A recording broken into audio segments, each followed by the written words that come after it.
नमस्कार मित्रों, द स्वदेश में आपका स्वागत है। केरल कांग्रेस और क्राइसिस, इस समय यही हो रहा है। शशि थरूर कम थे कि ममता बनर्जी भी पहुंच गई हैं केरल। नीलांबुर विधानसभा में उपचुनाव होने वाले हैं और वहां से उन्होंने टिकट दिया है पीवी अनवर को। और आपको जान के आश्चर्य होगा कि यह उपचुनाव इसलिए हो रहा है कि पीवी अनवर ने इस्तीफा दिया था। उन्होंने अपनी एक पार्टी बनाई, बस उस पार्टी का मर्जर कर दिया उन्होंने टीएमसी के साथ, और अब टीएमसी दे दिया उनको वहां से टिकट।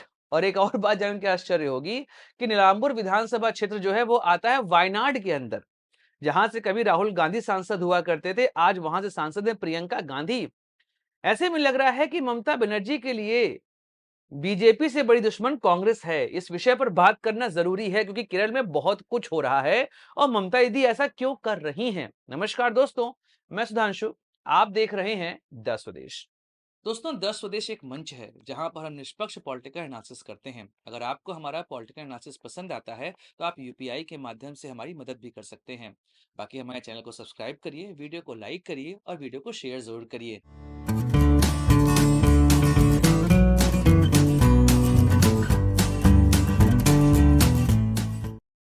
दोस्तों, ममता बनर्जी एक दौर पे खाटी कांग्रेसी हुआ करती थी। बात है 1997-98 के दौर की। तो ममता दीदी ने एक पत्र भेजा सोनिया गांधी को कि कांग्रेस वेस्ट बंगाल की जिम्मेदारी उनको दे दी जाए। लेकिन सोनिया गांधी ने यह बात स्वीकार नहीं करी और तब 1998 में ममता बनर्जी ने कांग्रेस तोड़कर टीएमसी का निर्माण किया। और आज 15 साल हो गए हैं, वहां पर उनकी सरकार चल रही है। जब टीएमसी बनी तो वहां पर मुख्यतः 3 पार्टियां हुआ करती थी, कांग्रेस, वामदल और टीएमसी। लेकिन एक दौर आया जब ममता बनर्जी अपने आप को वहां पे पूरे तरीके से स्थापित कर ली, कोई भी पार्टी उनके आसपास नहीं नजर आ रही थी। फिर क्या हुआ, वामदल और कांग्रेस यह दोनों एक मंच पर आए, एक अलायंस बनाया और ममता दीदी के खिलाफ वह चुनाव लड़े। लेकिन नतीजे वही आए, ममता दीदी को वहां पर हरा नहीं पाए। अब वर्तमान समय में आप यह मान के चलिए कि वेस्ट बंगाल में मुकाबला टीएमसी बनाम बीजेपी ही होता है। लेकिन ममता बनर्जी को दिक्कत कभी भी बीजेपी से बहुत नहीं आई। आपने यह देखा होगा कि भाई ममता बनर्जी और नरेंद्र मोदी एक दूसरे पे कटाक्ष खूब करते हैं, लेकिन मेल मिलाप की भावना सर्वाधिक आपको ममता बनर्जी और नरेंद्र मोदी के बीच में दिखाई देगी। ममता बनर्जी बीजेपी से बड़ी दुश्मन यहां पर कांग्रेस को समझती हैं। वह कांग्रेस के साथ कभी भी समझौता करने को तैयार नहीं होती हैं। वायनाड और पीवी अनवर वाले केस में अभी आते हैं। पहले मैं आपको थोड़ा बंगाल का केस समझा देता हूं, तो आपको वायनाड समझना आसान हो जाएगा। आपको याद होगा जब इंडिया गठबंधन का निर्माण हुआ, उस समय से ममता बनर्जी का यही प्रयास रहा है कि इंडिया गठबंधन को वह लीड करे। 2024 के लोकसभा चुनाव के दौरान भी समस्या यही आई थी कि ममता बनर्जी ने यह कोशिश करी कि इंडिया गठबंधन को लीड करें, लेकिन वहां पर उनको मौका नहीं मिला। तो उन्होंने कहा कि देखो, मैं इंडिया गठबंधन का भाग तो हूं, लेकिन जब बात आएगी वेस्ट बंगाल की, तो यहां पर ना मैं वाम दलों से गठबंधन करूंगी और ना मैं कांग्रेस से गठबंधन करूंगी। मतलब गठबंधन का भाग होते हुए वह वेस्ट बंगाल में दोनों पार्टियों को स्पेस देने को बिल्कुल भी तैयार नहीं थी। यहां तक कि अधीर रंजन चौधरी, जो एक समय में लोकसभा में कांग्रेस के विपक्ष के नेता हुआ करते थे, उनकी सीट से उनके खिलाफ खड़ा कर दिया यूसुफ पठान को। अधीर रंजन चौधरी वह सीट हार गए। आप ये समझिए कि वहां पर चूंकि मुस्लिम आबादी लगभग मुर्शिदाबाद में 60% के आसपास है और अधीर रंजन वहां से लगातार जीतते चले आ रहे थे। उसके बाद यूसुफ पठान को खड़ा करके पूरे तरीके से वो डिस्ट्रीब्यूट करवा के वहां पर यूसुफ पठान चुनाव जीत जाते हैं। ममता बनर्जी ने उसके बाद भी ये नहीं छोड़ा कि भाई इंडिया गठबंधन को लीड करने की बात उन्हें फिर से शुरू करी। 2024 अक्टूबर के समय आप याद करिए, जिस समय राहुल गांधी लगातार चुनाव हार रहे थे, मतलब हरियाणा हारे, उसके बाद महाराष्ट्र हारे। इन सब चुनाव के नतीजे ऐसे आए कि ममता बनर्जी के समर्थन में इंडिया गठबंधन से आवाज उठनी शुरू हो गई कि राहुल गांधी इंडिया गठबंधन को लीड करने में सक्षम नहीं है, इस वजह से ममता बनर्जी को उसकी कमान सौंपी जाए। वो तो गनीमत हो उस मुद्दे का जिस वजह से इंडिया गठबंधन फिर एक होता दिखाई दिया था। जब दिसंबर की बात करें, जब अमित शाह ने बी आर अम्बेडकर पर एक टिप्पणी कर दी थी, उस वजह से इंडिया गठबंधन फिर एकजुट हुआ और उनको लगा कि हम साथ चलेंगे। लेकिन अगर आप वर्तमान परिदृश्य देखेंगे तो इंडिया गठबंधन फिर से बिखर चुका है। हेमंत सोरेन अभी गुस्सा आ गए, उन्होंने कहा कि भाई इंडिया गठबंधन की बैठक करोगे कब? इंडिया गठबंधन को लेकर कभी भी कोई पॉलिसी यहां पर समझ में नहीं आई है।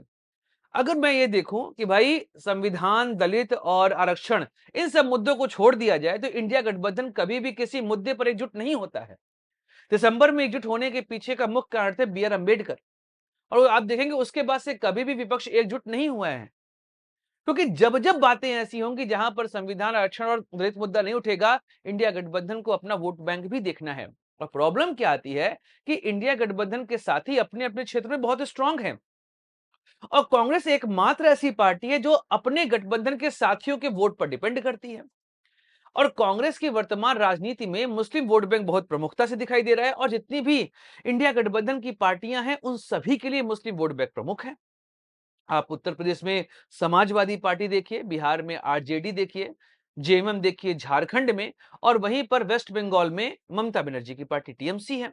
तो ऐसे में वह क्यों क्यों कांग्रेस को यहां पर समर्थन करेंगी? इसीलिए क्योंकि बीजेपी की राजनीति और टीएमसी की राजनीति में मुस्लिम वोट बैंक एक मुश्त रूप से टीएमसी के पास है।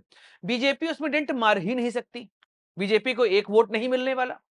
ऐसे में ममता बनर्जी को यह पता है कि केवल कांग्रेस ही ऐसी पार्टी है जो मेरे इस वोट बैंक पर अटैक कर सकती है। ऐसे में वो कभी भी कांग्रेस का समर्थन करते दिखाई नहीं देती हैं। यहां तक कि राहुल गांधी के नेतृत्व को स्वीकार करने में भी उनको समस्या है। सोनिया गांधी के नेतृत्व को वह सहज स्वीकार कर लेती थी, लेकिन राहुल गांधी के नेतृत्व को वह आज तक स्वीकार नहीं कर पाई हैं। और शायद इस वजह से वह पहुंची है केरल। और केरल की वर्तमान स्थिति आप देखेंगे तो वहां पर वायनाड एक ऐसा ऐसा क्षेत्र है जहां से गांधी परिवार इस समय जुड़ा हुआ है।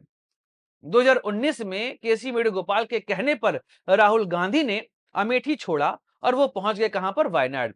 और अमेठी से वह चुनाव हार भी गए थे बाद में। इसके बाद राहुल गांधी का एक फ्रस्ट्रेटेड स्टेटमेंट आया था कि भाई नॉर्थ के मुकाबले साउथ वाले ज्यादा सेंसिबल होकर वोट करते हैं, या उन्होंने एक स्टेटमेंट दिया था। राहुल गांधी वायनाड से लड़े, बाद में 2024 में वह फिर वहां से लड़े और जीत कर आए। चूंकि रायबरेली से वह जीत लिए थे इसलिए उस सीट को उन्होंने अपनी बहन को ट्रांसफर कर दिया। अब वायनाड में जाने का मतलब क्या है यह समझिए। चूंकि प्रियंका गांधी को इस समय कांग्रेस स्टेबल करने का प्रयास कर रही है। एक समय में प्रियंका गांधी को, चूंकि 2017 में पूरा कैंपेन जो यूपी का था वह प्रियंका कंधों पे था, लड़की हूं लड़ सकती हूं, यह नारा उन्होंने वहां पर दिया था। लेकिन कांग्रेस को कोई फायदा नहीं हुआ 2017 के विधानसभा चुनाव में। ऐसे में प्रियंका को इस समय कांग्रेस प्लेस कर रही है केरल में कि केरल को वह लीड करे। अब चूंकि 2026 में केरल में विधानसभा चुनाव है, ऐसे में प्रियंका को यह लग रहा है कि भाई चूंकि यूपी चुनाव की जिम्मेदारी उनके कंधों पर थी और वहां पर वह कुछ खास नहीं कर पाई, ऐसे में केरल में वह पार्टी को सत्ता में ला सकती हैं। क्योंकि पिछले 2 बार से यहां पर एलडीएफ की सरकार चल रही है, लेफ्ट डेमोक्रेटिक फ्रंट। केरल में हमेशा यह हुआ था कि सत्ता का परिवर्तन हर 5 साल में होता है, लेकिन पिछली बार यह हुआ कि वहां पे सत्ता का परिवर्तन नहीं हुआ और वामपंथी सरकार फिर से लौटकर चली आई। लेकिन इस बार लग रहा है कि कांग्रेस को यह एहसास है कि भाई इस बार हम सरकार यहां पर बना सकते हैं और प्रियंका गांधी को शायद इस वजह से वहां पर प्लेस किया गया। से ममता बनर्जी की एंट्री यह साफ दर्शा रहा है कि ममता यदि इस समय टीएमसी को केरल में प्लेस करना चाहती है, क्योंकि केरल में इस्लामिक पॉपुलेशन बहुत ज्यादा है। इसके अलावा अल्पसंख्यक वर्ग में ईसाई कम्युनिटी के वोट वहां बहुत ज्यादा है और ममता बनर्जी ने वहां से प्लेस कर दिया है पीवी अनवर को। अब थोड़ा पीवी अनवर के बारे में समझ लीजिए। पीवी अनवर जो है वो उनके पिताजी खांटी कांग्रेसी हुआ करते थे। 2016 तक वह भी कांग्रेस में हुआ करते थे। वो वायनाड के नीलांबूर क्षेत्र से आते हैं और 2016 में उन्होंने छोड़ दिया कांग्रेस और फिर वो चले गए कहां पर? एलडीएफ में। लेकिन 2024 में उन्होंने एलडीएफ से भी रिजाइन दे दिया। उसके बाद उपचुनाव होने थे और अब कहा गया है कि भाई 19 जून को उपचुनाव होगा और 23 तारीख को आएंगे नतीजे। अपने क्षेत्र में पीवी अनवर जो है वो अच्छा खासा वोट बैंक होल्ड करते हैं क्योंकि वो लगातार वहां से जीतते चले आए हैं। यही तो मैं कह रहा हूं कि भाई उनके रिजाइन करने पर ही उपचुनाव हो रहा है और वह टीएमसी से खुद वहां पर खड़े हैं। उन्होंने अपनी एक पार्टी बनाई थी, उस पार्टी का मर्जर उन्होंने टीएमसी में कर लिया है और इस समय ममता बनर्जी ने पीवी अनवर को केरल टीएमसी का सर्वे सर्वा बनवा दिया है। और अगर टीएमसी वहां पे चुनाव लड़ी तो फिर वह वोट खाएगी पूरा का पूरा कांग्रेस का, और कांग्रेस के लिए अच्छे संकेत नहीं है। क्योंकि कांग्रेस के लिए समस्या केवल ममता बनर्जी नहीं है, वहां पे शशि थरूर का मुद्दा भी उठा हुआ है। आपने नोटिस किया होगा कि शशि थरूर को लेकर केसी वेणुगोपाल काफी एग्रेसिव दिखाई दे रहे हैं और शशि थरूर भी इस समय कांग्रेस को लेकर काफी बातें कह रहे हैं। यहां तक कि जिस तरीके से पिछले 6 महीने में उन्होंने मोदी सरकार का समर्थन किया है वो अपने आप में अभूतपूर्व है। कांग्रेस की लाइन से वो कई बार बाहर जाते दिखाई दिए हैं। उदित राज, जयराम रमेश यह तो पूरे तरीके से शशि थरूर के ऊपर कटाक्ष करते दिखाई देते हैं। उदित राज जहां उनको सुपर प्रवक्ता बीजेपी का बोलते हैं, वहीं पर जयराम रमेश बोलते हैं कांग्रेस में होना, कांग्रेस का होना, यह दोनों में अंतर है। तो मतलब शशि थरूर और केसी वेणुगोपाल के बीच में वहां रार चल ही रही थी कि ऐसे ममता बनर्जी की एंट्री भी वहां पर हो चुकी है।